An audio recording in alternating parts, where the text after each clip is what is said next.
தமிழுக்கும் தமிழனுக்கும் வணக்கம். 3 வருடங்களுக்கு முன்பு உயர் நீதிமன்ற மதுரை கிளை ஒரு விஷயத்தை சொன்னது. அதாவது தமிழகத்தில் பெருமை மிக்க தமிழ் மன்னர்கள் கொண்டாடப்படாதது வேதனை அளிக்கிறது என்றும், மகாராஷ்டிரா உள்ளிட்ட சில மாநிலங்களில் மன்னர்களை மக்கள் கொண்டாடுகிறார்கள் என்றும் சொன்னது. தமிழகத்தை ஆண்ட சேர சோழ பாண்டியர்களைப் போல பல பேரரசுகள் தமிழகத்தை ஆண்டிருக்கிறார்கள். இன்றைய காலகட்டத்தில் தஞ்சையை ஆண்ட மன்னர் யார் என்று கேட்டால் நம் அனைவருக்கும் தெரிந்திருப்பது மா மன்னன் ராஜராஜ சோழன் தான். ஆனால் இவர் பிறந்து ஆட்சி புரிந்த ஆண்டு கிபி 9ஆம் நூற்றாண்டு.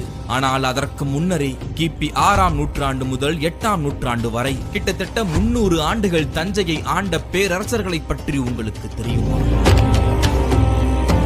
போர் கலையிலும் தமிழ் பற்றிலும் சிறந்து விளங்கியவர்கள். நாலடியார் மற்றும் முத்தொள்ளாயிரத்தில் இந்த அரசு குடித்தலைவர்களை பற்றி பல பாராட்டு